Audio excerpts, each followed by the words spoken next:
So let me start by giving you two reactions to this. One is it's just been extraordinarily illuminating, covering an enormous amount of territory. And the second observation is this is an incredibly complex environment. And so it's not easy to pick all these things up. And I've just learned a tremendous amount. There's no way to try to sort of cover all this. So I'm just going to highlight a couple of pieces, but I should say before sort of launching in, and I won't be particularly long-winded, is that I think we've talked about incredibly important dimensions of sort of economic and financial interdependence, and I think we're on a journey that we're trying to make as productive as possible. At least the people who are participating in this are, and people who have important policy making positions are certainly trying to do that. But it's not easy. So on things that struck me as really important that kind of related to what many speakers said. I think this capacity of the digital technology, in particular the platforms, to expand the accessible market is incredibly important tool. I mean, we have powerful tools, in multiple areas: biomedical science, solar, climate change, and so on. And this is an example of that. And apropos the goods and services, Chen Long mentioned that the accessible market, expands from local, using a platform like Taobao, to about 1,000 kilometers in services. The expansion's nearly infinite. And so if you can find a way to regulate that sector properly, in a world in which other dimensions of digital technology will have to change the basis of comparative advantage, especially for early stage developing countries, the cross-border expansion of this rapidly growing services area in a way that it makes it accessible to a very wide range of countries across the kind of income spectrum just strikes me as kind of first order importance. The second observation relates to what Linda talked about, and I'd like to just reinforce it. We live in a world which has increasingly frequent and severe shocks. Most people think climate. Some people think of the Ukraine war. Some people think of sanctions. All of these things have been talked about, and the pandemic, and so on. And I'm sure we haven't seen the end of this.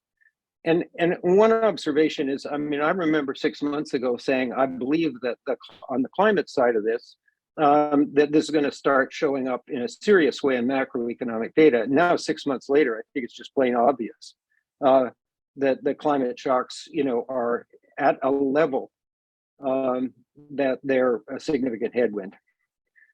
But the point Linda mentioned, which I wanted to emphasize, is that if you have a lot of shocks with high beta, low beta, idiosyncratic, some degree of correlation, you really have to ask yourself, are the risk-sharing mechanisms that we have sufficient to deal with this? And by risk-sharing mechanisms, I mean a combination of private insurance, sort of domestic, sort of social insurance and social policies that are the responses to these shocks, and the international dimension. And when I've thought about that and talked with friends in the UN, I can't help the conclusion that what we have now is just totally inadequate. I mean, you don't have to look very far. You can't get insurance for most of the significant shocks, in at least private insurance.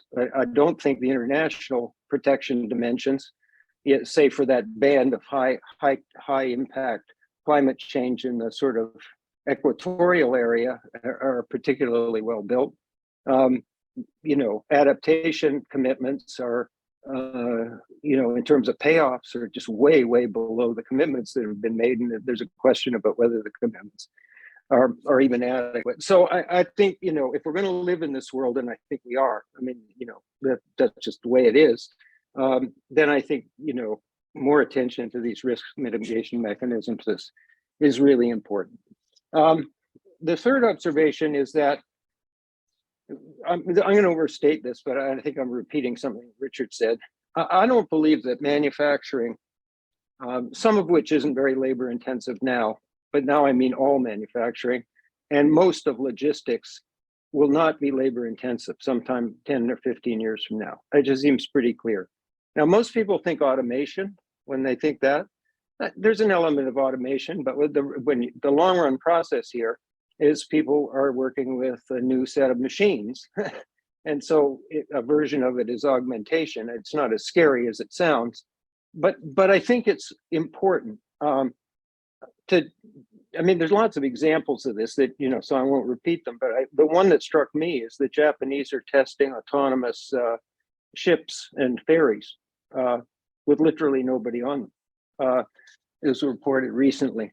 The reason I think that's important is that probably that does mean that we'll have some degree of localization of these kinds of activities. If they're not labor intensive, and if the world we lived in for most of the post-war period was driven by essentially the search for very valuable, relatively immobile inputs, namely labor, that seems to be an important thing. And I think it reinforces the message that we want to get our arms around the fact that trade will probably continue to tip probably dramatically, not away from goods entirely, but in the direction of services. So that's one point. Just a couple more. I thought the discussion of the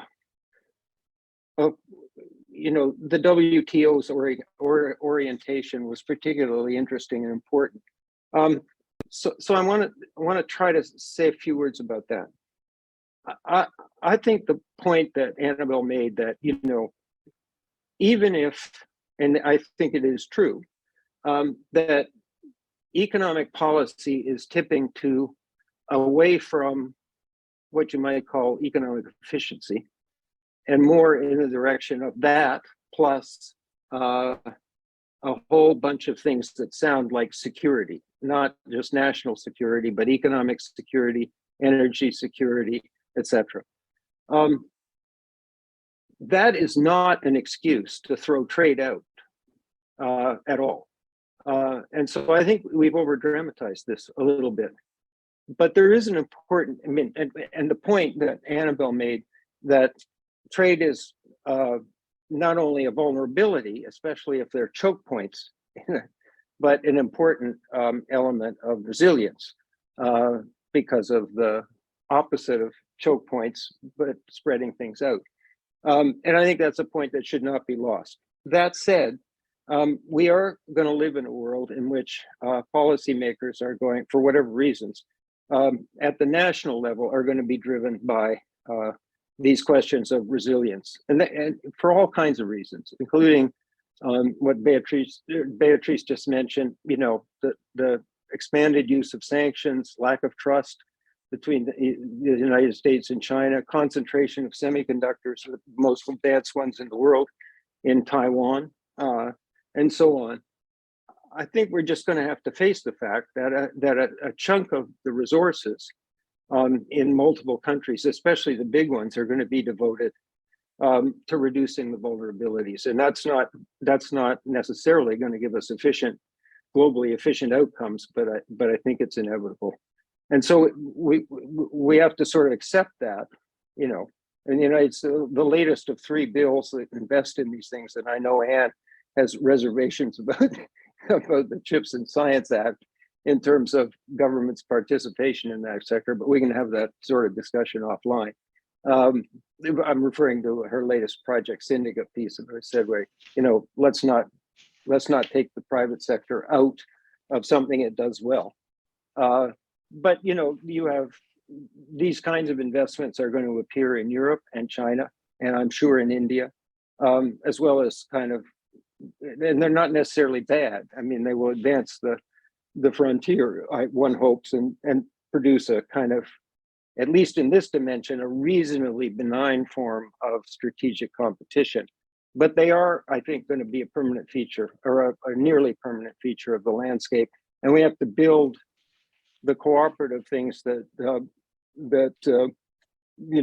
Maury talked about, sort of around the realities that we just. And Anne's right. It would be nice if the United States and China sat down and said, we'll disagree on this. These are neutral, and these we'll cooperate on. But in the meantime, even if they do sit down and do that, we don't trust each other enough to create a kind of dependency in the way the global economy is constructed. So I think that's right. Several years ago, I asked myself the question. It was around the time of the great financial crisis. What are these choke points? I mean, what is it that takes down a whole economy? And there are a few sectors that are critical. Telecommunications and now digital is one of them. Transportation is one. Energy is certainly one. And the financial sector. You can destroy an economy with the financial sector. So I sort of start out from that point and reach the conclusion that a certain amount of overriding of market-driven forces, overriding using policy is going to be important in these areas, as it will be in things that relate to national security, even if they're too broadly defined. And that's just another way of saying, we're going to have to live in that world. The final thing I'll say, when I look out at the global economy right now, I see these are all things that have been mentioned. One, rising sovereign debt levels. Once in the great financial crisis, then a drift up, and then another big increment in the pandemic. Rapid aging and rising dependency ratios in 75% of the world's GDP by country. A still puzzling productivity slowdown or stalemate, right? And an assault on inflation, which will surely raise real interest rates, at least for a while, and produce not only debt distress, but and then I ask myself, how well are we going to do on the digital transformation, the energy transition, and other critically important things? I mean, take the energy transition. The estimates are we need 3 trillion incrementally a year in order to accomplish this. Let's say it's 60% private, 40% public. This has all been mentioned here. I really wonder, when you put all those things together, how we're going to get this done. I think we need to sit down and look at the bits and pieces, but we also have to look at the big picture and ask ourselves, can we really sort of solve problems of this magnitude? One of the conclusions, and I'll stop at this, that I've drawn, is we are living in a supply constrained world for a while now.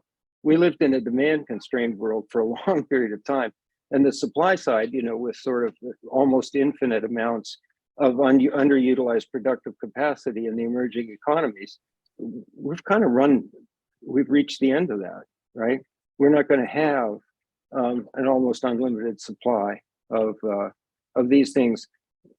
Bottom line is we're living in a very different world, and so I think the kinds of things that we're talking about today, which are an attempt to adapt to it, are not only fascinating but important. So thank you.